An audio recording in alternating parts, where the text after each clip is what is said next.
lebih simpel. Ya, betul. Dan ini juga salah satu. Dan ada kabar baiknya lagi nih Arkam. Kabar baiknya karena ternyata kita di Sulawesi Selatan itu, khususnya di Kota Makassar, itu punya perpustakaan khusus. Tambah banyak lah hal-hal yang berkaitan dengan mental bisa kita hadapi. Memang kalau membaca, apalagi kalau baca-baca yang dibaca itu punya ilmu banyak di dalamnya. Iya, betul. Membantu sekali. Baru kan membaca kan tidak sekedar membaca saja, harus dipahami. Iya, betul. Ya, berarti luas sekali deh. Iya, luas, sangat luas. Jadi bukan hanya sekedar membaca, tapi ya harus ada yang bisa kita dapatkan hikmah dari apa yang kita baca. Wow, keren sekali. Terus Kak, gimana nih? Ada gak sih program pemerintah untuk lebih meningkatkan tentang perpustakaan? Kan perpustakaan kan menjadi kunci untuk meningkatkan literasi membaca. Iya, betul. Ada gak sih? Oh, banyak Arkam. Jadi sekarang itu pemerintah provinsi. Jadi saya ceritanya lingkup Provinsi Sulawesi Selatan karena memang setelah menjadi duta baca, saya bermitra dengan Dinas Perpustakaan dan Kearsipan Provinsi Sulawesi Selatan. Nah, untuk Dinas Provinsi Sulawesi Selatan itu punya program namanya Transformasi Perpustakaan Berbasis Inklusi Sosial. Apa itu? Itu adalah sebuah program yang ingin mendekatkan literasi itu kepada masyarakat. Jadi sekarang Arkam, perpustakaan itu bukan hanya kita datang, kemudian kita baca buku, pinjam buku, bukan kayak gitu lagi. Tapi saat ini perpustakaan itu juga bisa menjadi tempat belajar. Jadi ada banyak pelatihan-pelatihan yang disiapkan oleh perpustakaan. Wow, perpustakaan bahkan lebih modern lagi. Ditingkatkan fasilitasnya, jadi kita kayak muda tuh tidak bosan. Betul. Jadi kita tidak sekedar membaca saja. Wow. Mengenai pengalaman kakak nih, apa sih pengalaman atau tantangan selama jadi duta baca? Oke, pengalaman dan tantangan sebagai duta baca itu ada banyak. Pasti setiap apapun yang kita emban itu pasti ada ceritanya sendiri ya Arkam ya. Tapi kalau saya sendiri, untuk pengalamannya lebih banyak sukanya Arkam daripada dukanya. Sukanya apa? Karena selama menjadi duta baca 3 tahun ini saya diberikan kesempatan untuk mengunjungi 23 kabupaten kota di Sulsel. Jadi saya punya pengalaman untuk melihat banyak orang, saya punya kesempatan untuk berinteraksi dengan banyak orang dan melihat bahwa ternyata di desa-desa atau di daerah-daerah khususnya kabupaten kota yang ada di Sulsel, giat literasi itu sebenarnya ada. Semangat literasi itu sebenarnya ada. Hanya saja memang harus didukung dengan program-program yang bukan hanya pemerintah daerah yang punya kewajiban, tapi juga semua pihak seperti itu. Jadi salah satu sukanya itu. Kalau dukanya mungkin karena saya anak perempuan ya Arkam ya, saya anak perempuan dalam keluarga saya. Bukan hal yang mudah bagi orang tua saya untuk mengizinkan saya bepergian, apalagi sering sekali saya bepergian seorang diri lintas kabupaten. Tapi yang saya dapatkan pelajaran adalah bahwa dari proses itu saya belajar mandiri, saya belajar untuk resisten, saya belajar untuk bisa adaptasi dengan segala kondisi. Karena kan tidak selalu hal-hal yang baiknya saja yang akan kita temui di lapangan, tetapi juga adalah hal-hal yang mungkin menyimpan duka tersendiri buat saya. Perjuangan sulit deh. Iya, perjuangan sulit. Apalagi kalau misalnya harus lintas kabupaten yang pulau. Jadi kalau ke Pulau Arkam, saya ingin cerita waktu ke pulau. Waktu ke pulau, jadi kita pernah punya ada kegiatan. Jadi duta baca juga sasar pulau nih Arkam, bukan hanya kabupaten. Jadi kalau kita ke pulau itu kan tidak melulu menggunakan perahu atau moda transportasi laut yang memadai. Jadi saya pernah menyeberang ke Pulau Sabangko, salah satu pulau di Kabupaten Pangkep. Itu hanya menggunakan katinting, perahu katinting. Akan tahu kan perahu katinting yang mungkin hanya bisa muat 3-5 orang, yang apa ya, yang kayaknya kalau dilihat saja agak menakutkan, mengkhawatirkan, tapi karena semangat saya ingin datang sampai ke pulau itu, memberikan semangat literasi buat anak pulau, akhirnya semua ketakutan itu bisa terlewati. Besar sekali pujangan Tika, apalagi harus pakai perahu apa? Ya, katinting namanya. Jadi perahu katinting itu kayak sampan ya, sampan. Kebayang perjuangannya gimana. Terus pas sampai di sana kasih literasi kepada masyarakat. Iya, pada saat sampai di sana yang semua ketakutan dalam perjalanan itu terbayarkan. Karena pada saat sampai di sana, masyarakat alhamdulillah menyambut dengan baik dan antusias Arkam, dan itu juga menjadi salah satu semangat kami bahwa ternyata untuk literasi di daerah dan desa-desa itu sangat baik. Hanya saja perlu penggerak atau perlu orang-orang yang mendukung kayak gitu. Nah gini soal mendukung. Nah kan kakak kan menjadi duta baca kan sudah pastilah bukan waktu yang singkat, apalagi butuh perjuangan yang besar. Ada gak sih kak seseorang yang sangat mendukung kakak, yang mensupport kakak hingga menjadi seperti sekarang ini?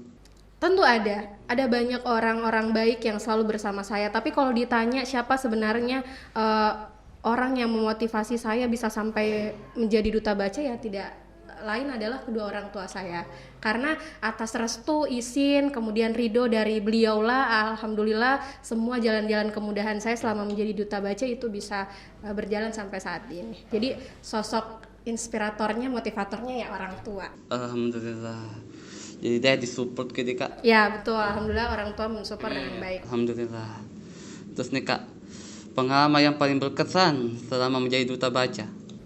Pengalaman yang paling berkesan, saya pernah ada satu. Jadi ketika saya datang ke Kabupaten Bulukumba menggunakan perpustakaan keliling, jadi jangan salah Arkam bahwa saya juga ketika melakukan motivasi pembudayaan kegemaran membaca di kabupaten, jarang sekali saya menggunakan transportasi atau mobil dinas dari perpustakaan, tapi saya lebih senang menggunakan mobil perpustakaan keliling. Akan pernah lihat mobil perpustakaan? Pernah ke masih SD dulu. Betul. Dan pengalaman yang tidak terlupakan adalah ketika kami membawa mobil perpustakaan keliling itu sampai ke Desa Kahaya, salah satu desa terpencil di Kabupaten Bulukumba saat itu anak-anak pada teriak, ada perpustakaan bergerak, sampai kami tuh diikuti Arkam. Jadi kami merasa bahwa mereka kayaknya baru lihat bahwa ternyata ada perpustakaan keliling, karena mereka bilangnya ada perpustakaan bergerak, dan itu hampir 100 meter kami dikejar-kejar oleh anak-anak. Akhirnya yang tadinya kami tidak mau singgah, akhirnya singgah karena kami merasa bahwa anak-anak ini harus lihat bagaimana isi dari perpustakaan keliling ini. Itu sih pengalaman yang paling tidak terlupakan. Jadi ku ingat masa kecilku kapan masih SD, perpustakaan keliling juga. Kalau muncul bunyi mobil bis perpustakaan keliling di depan sekolah, senang sekali. Langsung keluar ya Arkam. Berarti Arkam masih dapat waktu itu. Dapat masih SD kak. Iya, sekarang kan sudah agak jarang. Nah, itu juga tidak pernah kuliah, tapi indah sekali dulu masa-masa itu. Betul. Apalagi buku-bukunya juga lumayan, buku-buku menggambar. Kalau membaca langsung duduk di sampingnya mobil. Oh iya, seperti itu. Momen itulah yang saya temukan di daerah Kahaya waktu itu, dan saya bilang saya harus singgah, dan itu menjadi salah satu momen pengalaman yang tidak akan saya lupakan. Adik-adik teriak perpustakaan bergerak kayak gitu. Aduh, pernah sekali tuh kalau ingat itu kak. Iya betul. Jadi ada semangat tersendiri juga bahwa memang alhamdulillah masyarakat menyambut baik dengan kegiatan-kegiatan yang kita lakukan, dan mudah-mudahan bisa memberikan manfaat juga buat mereka. Jadi sebenarnya kalau anak kecil itu sebenarnya kita tuh sebenarnya suka aja membaca gitu. Hanya butuh bacaannya kayak gitu ya Arkamnya. Kita suka membaca, anak kecil suka membaca, hanya saja kadang-kadang bukunya yang kurang atau bukunya yang tidak sampai sama mereka. Apalagi buku juga ada yang dijual gitu. Ya betul, maksudnya susah diakses, karena harus kita beli dengan harga yang lumayan kayak gitu. Nah ini kak, dampak positif ketika berliterasi apa tuh kak?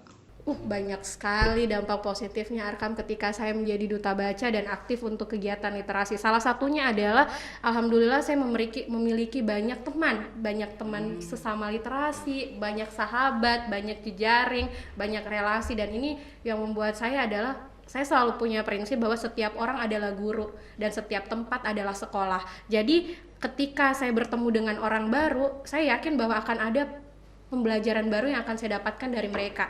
Jadi saya senang sekali selama menjadi duta baca atau berkegiatan literasi, salah satu dampak positif yang saya dapatkan adalah kekuatan jejaring dan relasi itu. Itu sih salah satunya. Terus kemudian manfaat lain tentu banyak, yang saya banyak dihadiahi buku karena mungkin sebagai duta baca, alhamdulillah saya jadi tambah banyak punya banyak koleksi buku secara cuma-cuma dari teman, sahabat, kerabat, juga dari bapak ibu pegawai dinas yang kadang mengundang saya, biasanya menghadiahkan saya buku, dan itu menjadi salah satu kebahagiaan tersendiri buat saya. Kemudian dampak yang lain banyak sih Arkam, misalnya salah satunya adalah saya jadi lebih banyak tahu kondisi masyarakat, saya lebih banyak tahu apa yang saya harus lakukan untuk masyarakat ke depannya. Paling tidak untuk keluarga dan lingkungan sekitar saya sih Arkam. Kayak Deh banyak yang itu buku yang kita dapat di kak. Alhamdulillah Deh, lumayan. Bota juga saya punya impian gitu. Semoga nanti toh di kamar saya punya lah perpustakaan kecil. Amin. Jadi bisa dari ini dulu Arkam. Jadi mimpi saya juga sama waktu itu. Saya pengen sekali, dan sampai sekarang mimpi itu juga masih sama. Saya pengen sekali punya perpustakaan pribadi. Nah, jadi saya sudah mulai menyusun sedikit sudut-sudut di kamar, kemudian akhirnya jadi besar, dan akhirnya sekarang sudah ada di ruang tamu raknya. Jadi bisa gitu Arkam, bisa dicicil-cicil dulu, nanti jadi banyak. Kan buku bukan cuma kita yang baca, Betul. nanti ada anak cucu nanti. Betul. Nah, mungkin ada tamu atau ada adik-adik keponakan, keluarga, dan lain-lain, bisa juga akses bukunya. Nah kak, singkat lagi kak. Kata-kata tuh sekedar akhir video nih kak. Kata-kata penutup untuk sahabat Posko. Ada gak sih kata-kata motivasi buat teman-teman Posko supaya lebih tertarik gitu sama literasi? Oke, kalau saya ingin pinjam katanya Kak Najwa Shihab tentang jatuh cinta pada membaca itu tidak sulit. Caranya adalah cari satu buku yang membuat kita senang, maka kita akan jatuh cinta terhadap membaca. Kemudian akan dilanjutkan oleh kata dari Ali bin Abi Thalib yang bilang, ketika kita merasakan kebahagiaan dengan membaca buku, percayalah bahwa kebahagiaan itu tidak akan pernah sirna dari kita. Intinya apa? Bahwa membaca itu adalah aktivitas yang sangat bisa memberikan manfaat positif buat kita gitu. Jadi kalau bukan sekarang kita mulainya, ya kapan lagi, kayak gitu. Jadi harus memang dibiasakan dan harus ada paksaan. Biasanya kan orang, kak saya malas membaca karena memang saya tidak suka membaca. Bukan persoalan suka atau tidak suka, tapi persoalan kita mau atau tidak mau, kayak gitu. Karena kan membaca itu kan mana mungkin bisa hilang dari kehidupan kita. Apapun kan, baca chat juga. Mau baca begini juga kan membaca. Semuanya bagian dari aktivitas membaca. Kita hanya butuh cari satu buku yang buat kita jatuh cinta terhadap membaca. Pasti kita akan lebih suka. Sederhana itu jadi kak. Iya, sesederhana itu. Ya, terima kasih deh kak karena sudah datang di Posko. Sepertinya kita sudah ada di penghujung acara. Oke, terima kasih juga Arkam sudah diundang di Posko Podcast Sekolah. Semoga kegiatan ini bisa banyak memberikan manfaat, khususnya untuk sahabat Posko sekalian dimanapun berada, dan tentu mudah-mudahan kegiatan ini bisa berkelanjutan dan sukses untuk SMK Kartika ya. SMK Kartika. Luar biasa, keren. Wah, terima kasih kak. Amin nanti Poskonya bisa berkembang. Betul, amin. Oke, sekian dari Posko Podcast Sekolah dari narasumber kami Kak Rizky ya. Iya. Oke, back to next to video Posko Podcast Sekolah. Goodbye.